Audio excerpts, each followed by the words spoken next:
What you doing out in these streets, Leroy? What you doing out in these streets? What you doing out? What you doing out? What you doing out in these streets? What you doing out in these streets, Leroy? We in these streets.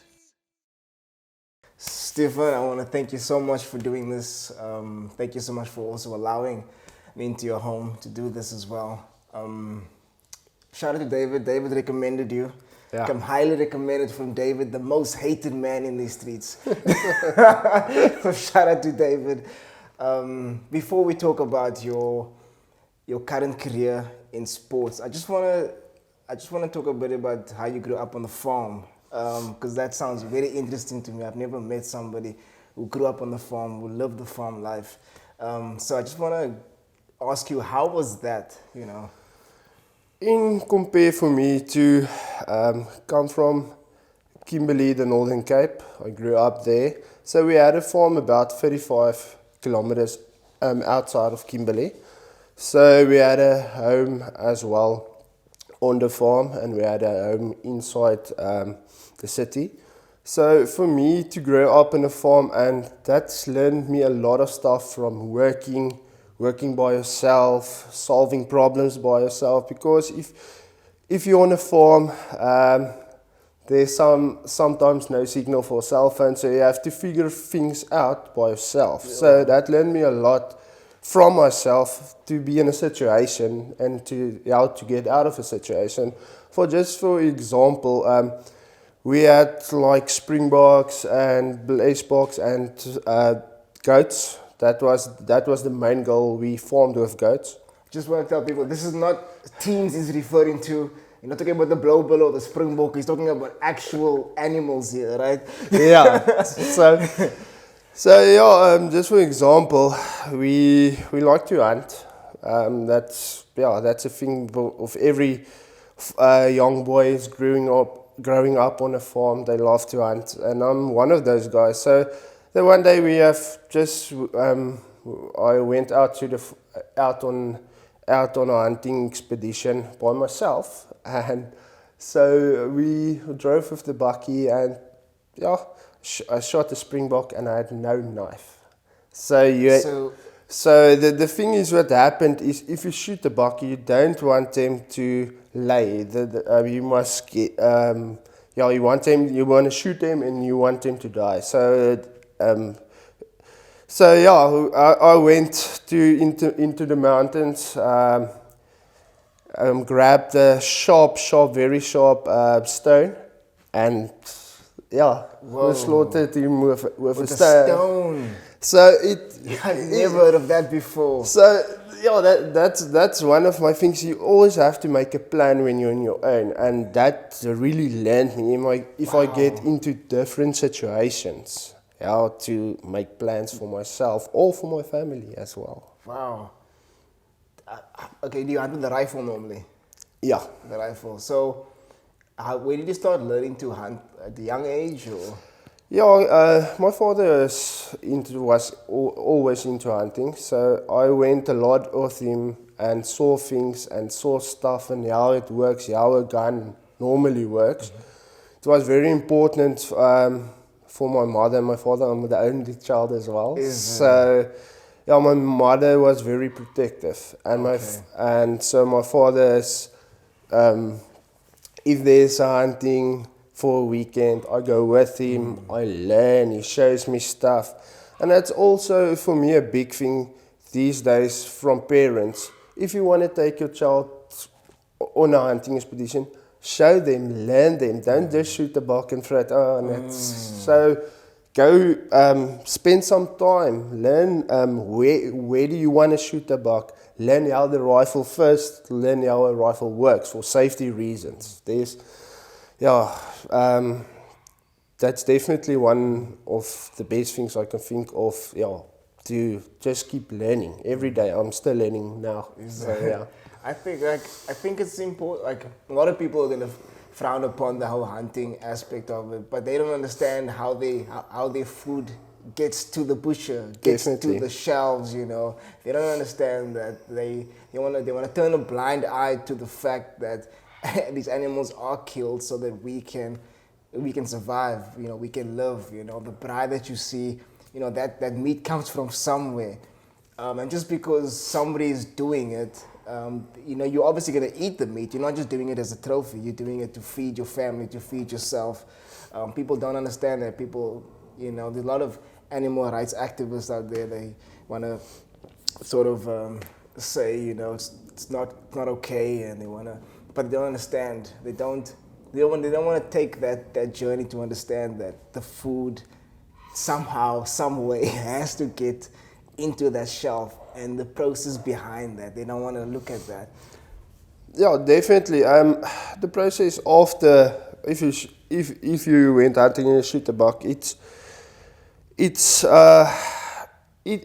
lends you just not you take a life for like you should. You just don't take a life for, like I say, for fun.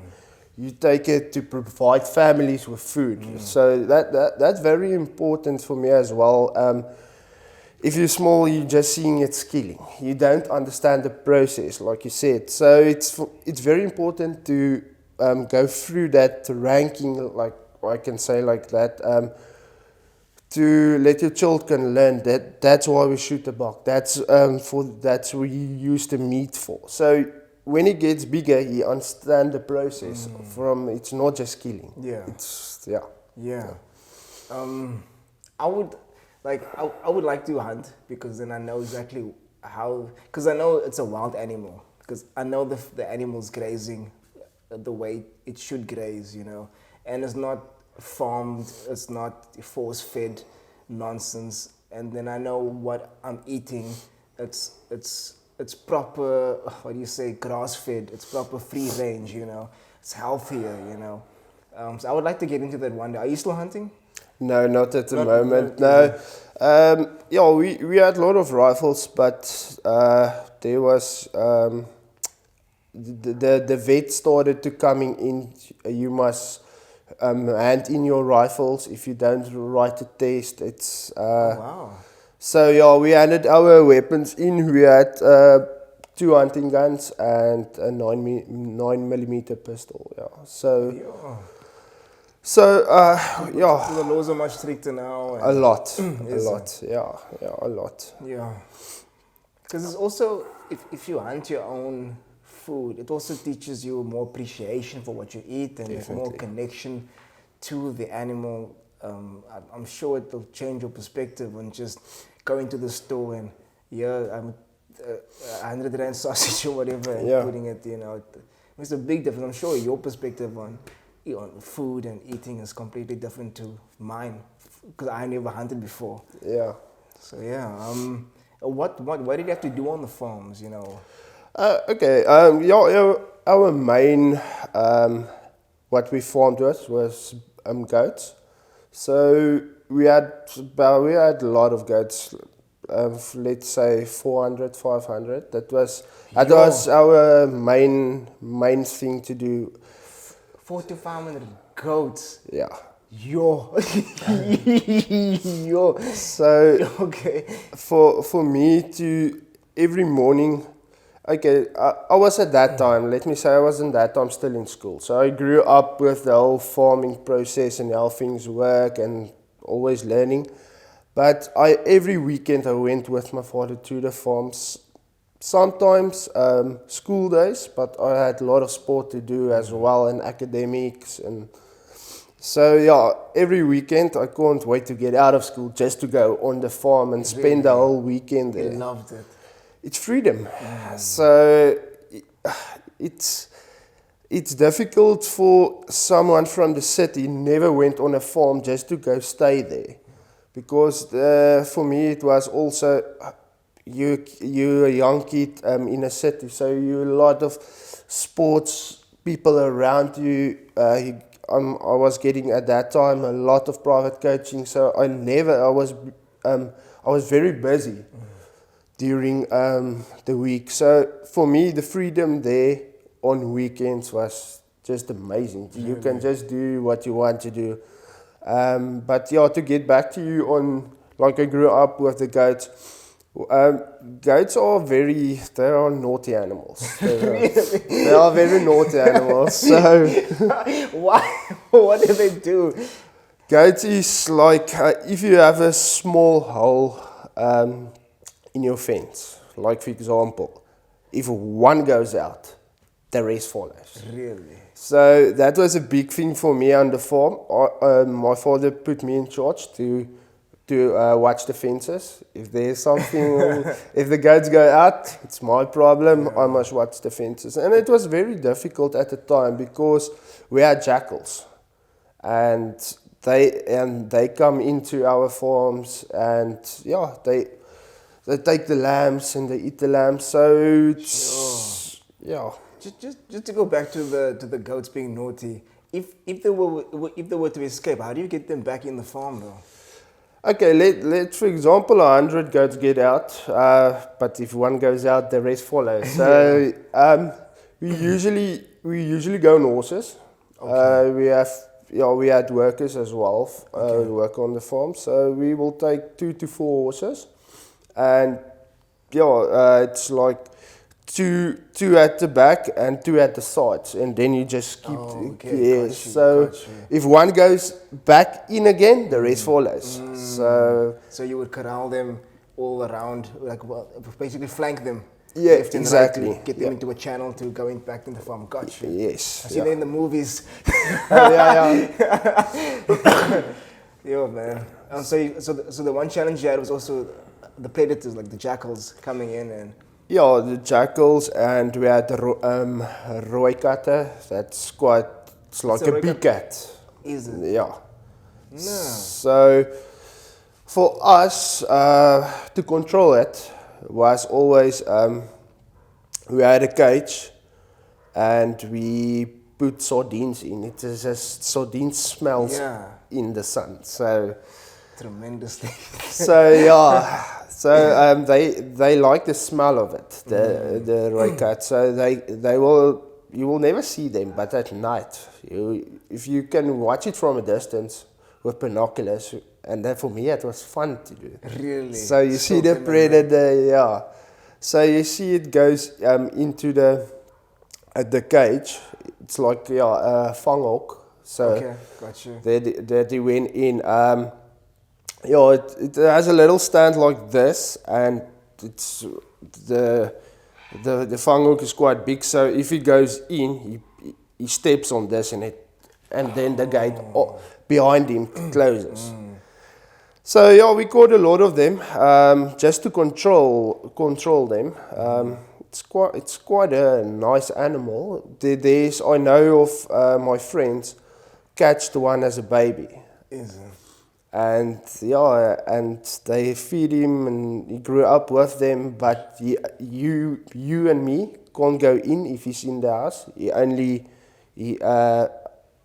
neem 1 persoon of 2 persone aan wat saam met hom kan gaan, and that's So he's very protective. He became very protective. Yeah, I was. If there's a man and his wife, he will protect them. Wow. He grew up with them. They feed him. So they domesticated him like this wild animal like that. Yeah. Yo, that's heavy.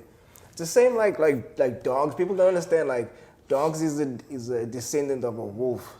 Like we domesticated this creature to become our pets, and it evolved or devolved. I don't know what you call it, but into a house animal. A pet. So. It's crazy. It's crazy to see something like that still happens. Yeah, and for jackals, you had a desk like a CD you put in your bakkie, and at night, then you just play the CD. That CD is calling the other jackals. So what was the CD? Was the jackal callings or was it? Really? So what? I've never heard of that before.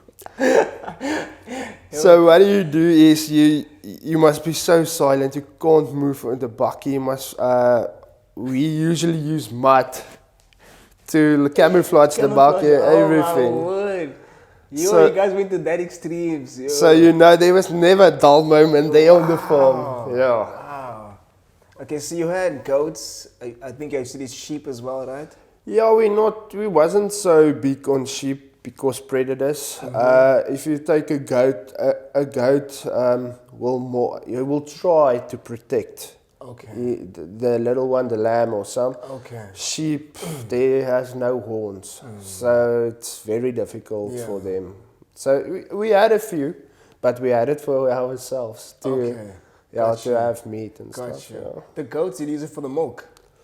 No, our goats were my father's friend had a big truck, so our goats went to Durban, KZN. Okay.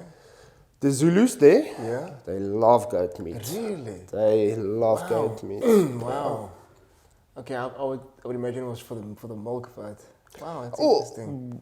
we didn't produce milk at all. You also you can make cheese out of it. Or Yes, yes, I've had So goat's cheese, no, it's we tremendous. haven't done that. We Yeah. only Just focus on the meat aspect of it. yes. And what other animals did you guys have? That was only the sheep, goats, and springboks, blashboks, and kudus as well. Kudos as well, yeah. But kudus, we didn't bought them. Kudus like to jump fence. You can put very high fence, then it's getting very expensive if you go electric fencing high up. It's getting very expensive. But we only had normal fence. So all the way from both sides of our farm, we had normal fence. So from our other farms around us had kudu, so they will come jump the fence, then they in our land, and that's legal. You allowed to shoot them if they're on your land. Okay. So, but you're not allowed to shoot in their farm over the fence. Oh, So that if makes it's sense. That makes sense. You had horses as well, right? yeah. And at what age did you start learning to ride horse? I started like 6 years old, starting horse riding. I felt off when I was 7. I felt badly off the horse. Really? Hurt myself. Nothing broke, but like a big head concussion and stuff like that. So I was very angry. I never wanted to ride a horse again. I'm a young boy. I play rugby. I do all sports, but the horse was a little bit too much for me. What happened in the incident? Was the horse startled or did he lose control? No, you must. Our horses were farm horses. So a farm horse is a little bit more wilder than the horses like you go on. There's lots of farms here in Cape Town as well around with horses. Now that horses is trained, everyday trained. Our horses isn't trained. So you just get on and you go. So No saddle or saddle? no saddle. We'll pay back. Yeah. Yeah. The weight was intended. Yeah, so that's the thing. That's why it's definitely a little bit more difficult to ride just a normal farm horse.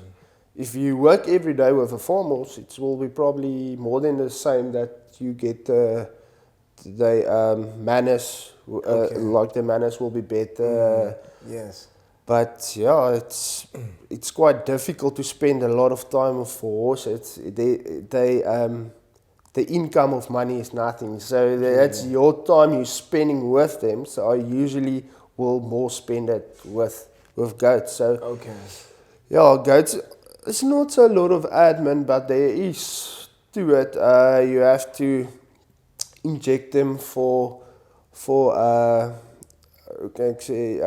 sickness in the fields and stuff. And yeah, we had.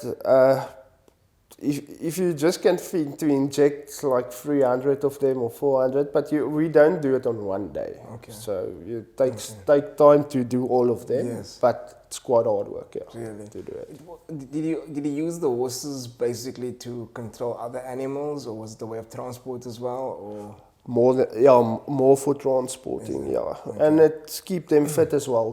The horses. Horses getting lazy if you don't ride them. Really? They are energy, but they also need to exercise. Exactly. I love horses. They are majestic animals. Beautiful. But I'm so scared of falling. I'm so scared like riding horse here. If you're going to a horse farm, that horses will be perfect to ride. They're getting a lot of work. The owners are working with them. They use them a lot, so it won't be that bad to go ride the horse. Like I did this one commercial, right? And the scene that I had to do was getting onto a horse, but they asked me if have I ever been on a horse, and I said no, I have no experience. But they took me anyway to do this commercial. So we got there, and I got on this horse, and they had to teach me things and how to get on the horse, and to teach me that. They had to teach me how to, command the horse to move and that kind of thing. But it was so intimidating because there's another creature that you're sitting on top of it. You have no control over it. It has a mind of its own. Like you could run or jump it, or and the horse was fine at first when I got on top of the horse for the scene, but the moment the horse realized that there were so many people around and there were all these cameras, and then the horse started getting unnerved and unsettled, and then it told everybody, like, anybody doesn't have to be here, just leave, because the horse is getting a bit anxious. But that's a thing. Was the horse before in a scene ever? I don't think so. You see, it doesn't. Not used to it. Yeah, definitely not used to it. But it was a funny experience. My first time on a horse, I always wanted to be on a horse, so I ticked that bucket list at least. Yeah. So that was fun. What other chores did you have on the farm? Other chores did you have? Like, for example, I don't know, manage the stables or. Yeah, for me was it manage all the goats. You have your ramme and oya. So if you take your rams, for example, like let's say there's 10 of them, and you had one ram een ram kan so 30 tot 40 oye dek. Sure. So you usually use your best rams, and you must manage that quite very carefully. So the thing is, that one ram gives you, like I said, let's say, for example, 30 lambs. But you're paying for that ram because hy's baie vrugbaar. Okay, so gotcha. the semen and all that stuff, you must manage all of that. Really, the semen as well. Yeah, because you also get rams that doesn't give you so much beautiful lambs that you can go on with it. So yeah, so for me to manage that, like you said, it's very expensive for a high class ram, and we protect that ram like a baby, really, because for example, if you pay like 20,000 for him, 30,000, so it's a lot of money. So it's a lot. So you must my thing is I also must make sure his injections is right, everything. That was more than my main goal to run the whole farm. Oh, okay. Okay, but that's still in school. But after school, it changed a lot. Yeah. Have you ever milked a cow? Yeah, a lot. Yeah. What is that like? Oh, that's lekker. Really? I always see it on TV and they do it. I always wanted to experience what that was like. Yeah, we always make fun with my mother. She's standing near and just so Really? just wet and then she's cross and stuff. Yeah. We were like laying under the cows and this. Really? But it's not recommended. It isn't tested. So milk is always being tested, but for us, we just. But what is it? Okay, you obviously had milk from the store, and you had milk straight from the udders, right? Yes. So what is the difference like? What is the taste? It's still warm when it comes out. No microwave required. Yeah, it's the freshest you can get it. Really? But some of the cows are sick, but we never had cows that were sick with milk. So it was quite But it tastes liquor. Is it big difference? Yeah, it's creamy. It's very, very nice. So Yeah, it sounds like it was an amazing life to be on the farm. And you miss it? Yes, I do. For me to come into a big city like us, Kimberly isn't so big. So it's literally the whole Kimberly is, I think, a little bit smaller as Kraaifontein. So Kimberly is not so big. But yeah, when after school then I went to be like full time on the farm, stay there, sleep there. Really? And work. Then every responsibility became now. My father was just sliding out of it, and I was just coming now Taking in. over. But that's the thing. I've learned it from a young age to go with him, see what he's doing, how things work again. So yeah, I was taking over.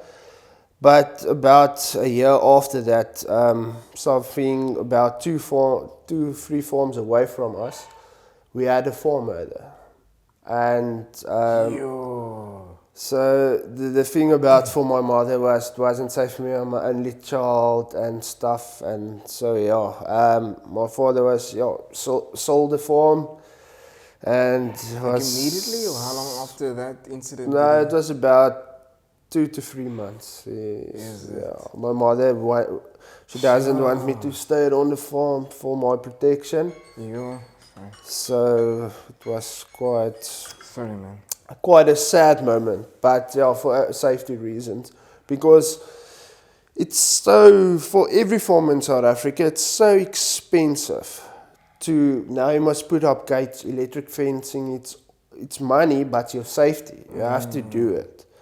And the thing is, you're alone there, and my nearest beerman was about 8 k's from me, 10 k's. So you're literally on your own. Yeah. Sheesh. Yeah, that's quite tough. Yo, man.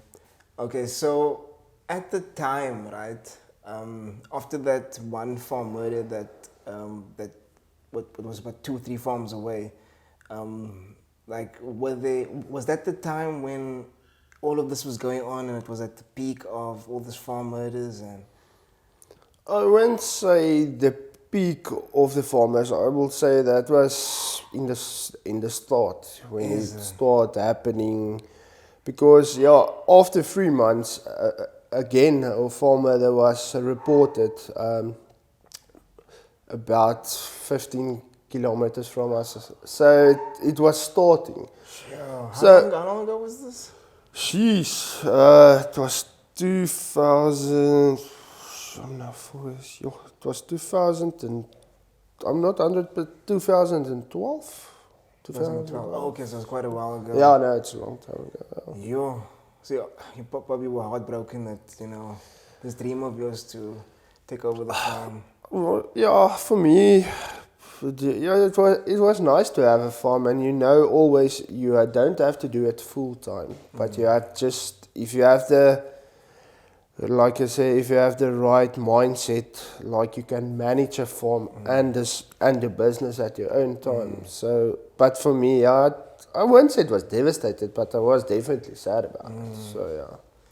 Would you like to have a farm one day again? To live on the or just to show what just to live on the farm, but not to work on the farm. Oh yeah, yeah, that's very hard work.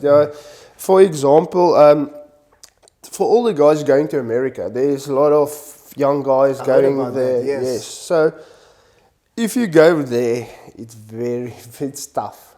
It's tough. They see you as a worker, not you just come there to enjoy, see America. You're there to work. So I don't know if there's guys that really want to go. Your mindset must be 100% right. You're going there to work. You're not gonna see many places. You're gonna make money, definitely, because the rand and dollars.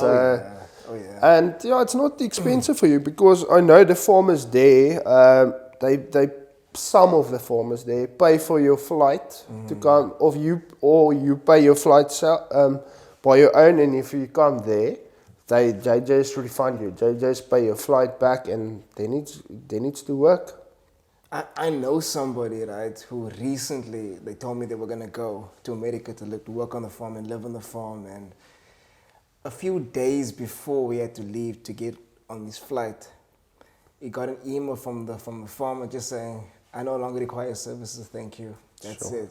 So all that money, because he quit his job here to go over there, he had to pay for his own flights, and he lost all of it just because of this farmer. A few days before the flight says, no, I have enough people, I no longer require your services, thank you. Okay, it's very important as well there's something I know in your contract that you must go look up. I'm not 100% sure because my mother-in-law is working with the farmers going overseas. Okay. So I don't know which company you've done it through. If you do it on your own, that's harsh. There's nothing. No, but if you he had do an agency, but I'm not sure who it was with. yeah, I must go look at the contract. I'll tell him. Because at least he said he managed to get his old job back. Okay. So yeah. He's back on his feet again. Yeah. But he was obviously a bit down because he's looking forward to this experience for a long time. But yeah. Okay, so it sounds like you lived in Smallville, Clark Kent, and now you're moving to Metropolis, to Cape Town, to the big city for the first time. So how was it adjusting to this? And how did you go from Clark Kent, Smallville guy, living on the farm, to now into sports, being a sports coach? Because David said that you also play semi-pro cricket as well, right? Yeah. So how did all that transition over? Okay, it was always a dream for me, and I'm still working on my dream. So yeah, when I came here to the adjustment was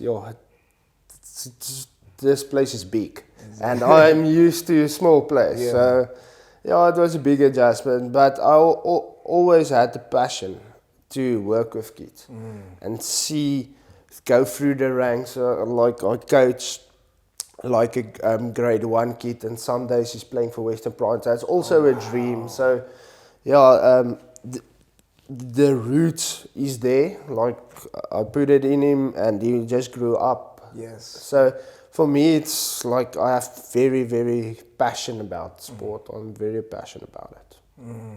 So that passion's always been there, right? Yeah. Okay, so you played cricket, semi-pro cricket for which province? Griquas. Oh wow, Griquas. Okay, interesting, Griquas. Okay. So why did you stop playing? I wanted to be more into coaching. So yeah, a lot of my friends are still plays for the Proteas now. No. So yeah, it's like my school was Northern Cape, there in Kimberly. So Reza Hendricks still plays for the Proteas. Played with him for a very long time. Really? And Diego Rozier. Yes. And yeah, those kind of, and Gian Klute. Okay. So interesting. So yeah, it was quite nice. Played games a lot against David Miller, Wayne Parnell, so all of those guys. Yeah, man. So you focus more on the coaching because you wanna help develop kids to play at their full potential. That's interesting. Which sports do you focus on? Cricket and rugby. Summer, it's cricket, but I do also private coaching. So that goes not at the moment now, but I'm more focused now on rugby. Okay. But there's a lot of kids who don't play rugby, just want to do cricket. So yeah, I sort them out. So we worked through the winter seasons. Okay. Do you focusing on clubs or schools or? No, schools. Schools, is it? Yeah, is it? schools. What is your favorite to coach though? Like, for example, rugby or cricket. Yeah. At the If you have to choose. It's so difficult, but yeah, at the moment I have much more knowledge in cricket, so I will go with my gut there and I will say cricket because of knowledge of the game. Yeah. Okay. What's your biggest challenge coaching kids these days? Because I'm sure you mentioned off mic earlier with regards to kids not wanting to play outside, they just want to be on the Xbox or PlayStations and they don't want to. Okay, I get it that it's also a bit dangerous to play outside. They can't, like we used to play cricket and soccer in the streets and on the field, and you know, but it's a bit dangerous now. Things have changed. It's not so safe for kids to be outside. But kids are generally not wanting to even play sports at schools. So what challenges do you face? For me, is like you had, let's say, with primary school kids. The challenge for me is get them motivated. They're still young, so like gonna go back with the roots. You start at under 7, you want to do rugby. For me, is if you know your child isn't good in rugby, just let him play rugby.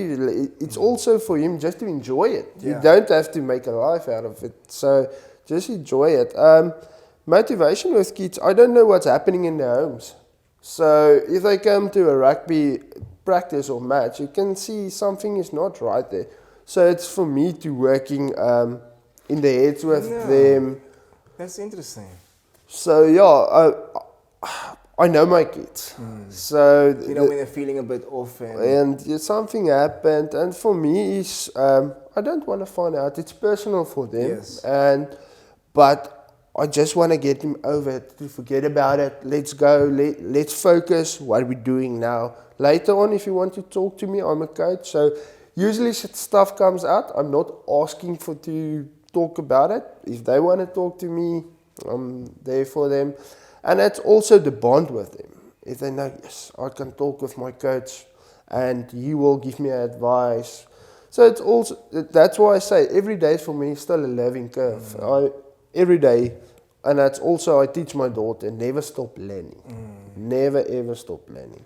It's interesting. So it's not just with regards to the technical abilities or the skills, it's also psychology as well behind it. Definitely. And back when I played sports in school, that was never discussed, you know, the psychology, and nobody asks you, are you okay today? You know, it's just, okay, it's practice, guys, you know, let's focus on this and this and this. So it's interesting that the shift to psychology, and it's so important because there's a lot of like fighters as sports psychologists now, and you know, to talk about getting into the mind of the athlete and just to unleash their full potential, because they might be holding themselves back. So it's good to see that, you know, even in schools, in our schools, that this is also a practice that we're doing as well. That's good, man. Yeah, the thing is, just for example, we're doing tackling on the day, and you see the guy normally never tackle so softly and go in like this. And that you say there's guys like bullies. It happens in schools. It happens. And one of the Oaks came to me over and said, "Coach, no." And afterwards, one of the school guys picked him up and just dumped him on his shoulder. So, for me, it's just to go saying to him, okay, then you must go to the office and they will sort you out. But it's just that small thing. That's for a coach. For all the coaches out there, for me, is just to, you must try to coach every kid to enjoy sport.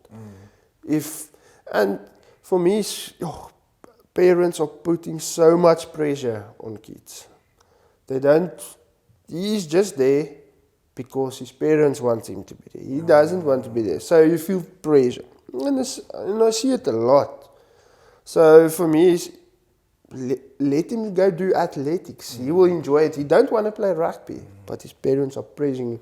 And that's a very, from every cricket, rugby, tennis, anything, never pressure your child to do something. If he wants to do it, he will be better.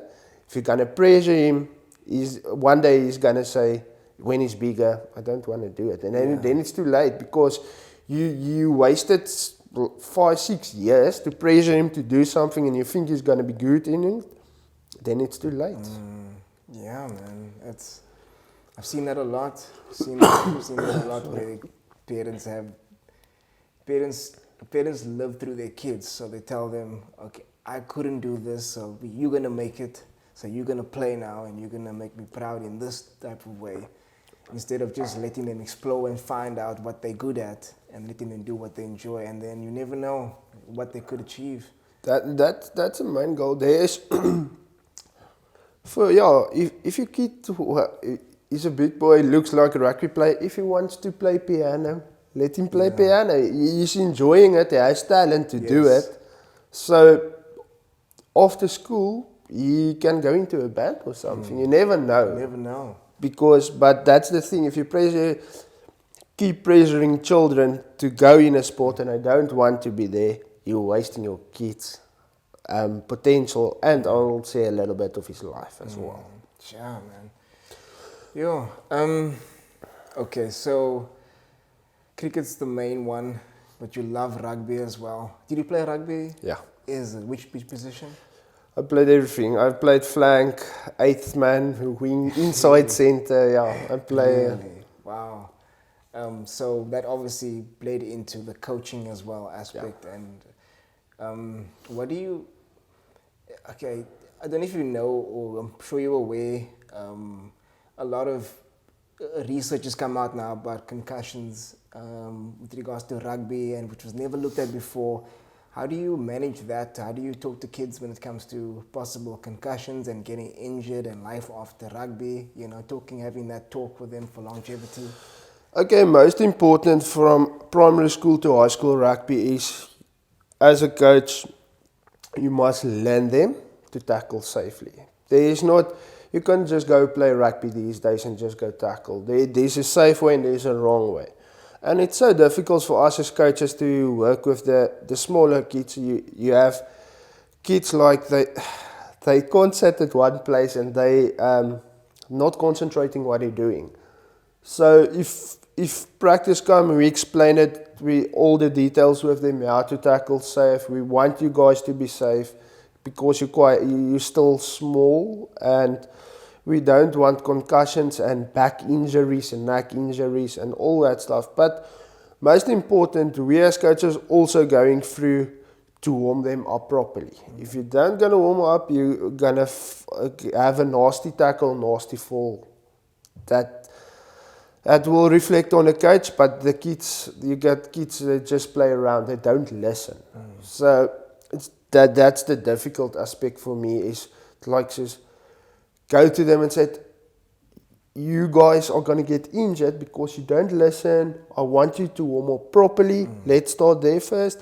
Okay, and then we're going play a match or something. But just to get back to concussion, what you said is proper tackle.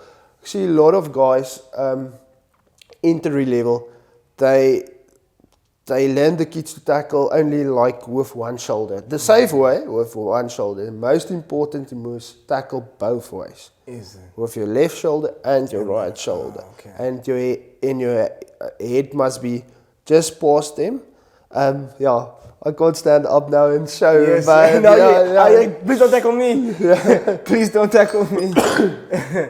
So, and it's just in a safe way. If you have your head in the wrong place at the wrong time, your knee can hit the head, that's concussion. Yes. If your head is not past your hip, you hit the hip, it's concussion. So from primary rugby, to be safe, talk with your kids, make sure they listen and they're concentrating. It's difficult. The boys will be boys. Yeah, so it's difficult. Yeah. So, but we're trying our best. Yeah. Thank you so much for doing this. I know you wanted to keep it short and sweet. I've got 1,004 questions more. But guys, if you're upset that this is too short, it's not me. It's not me. But I'm sure there are people out there who are also thankful that it's a short one. So, do you have any messages for any kids out there with regards to farm life, to coaching sports, to playing sports? Anything you want to? Yeah, I will end off with, again, if you have a passion for something, go all out and do it. Never let anyone tell you can't do it. And remember, parents, don't pressure your child. They also have their own thing they want to do with passion. So yeah, just enjoy life and be safe. Thank you so much. Well said, and thank you. I appreciate this so much. Thank you so much. Thank you, man. Thank you. what you doing out in these streets, Lay Rule? What you doing out in these streets? What you doing out? What you doing out? What you doing out in these streets? What you doing out in these streets, Lay Rule? We in these streets.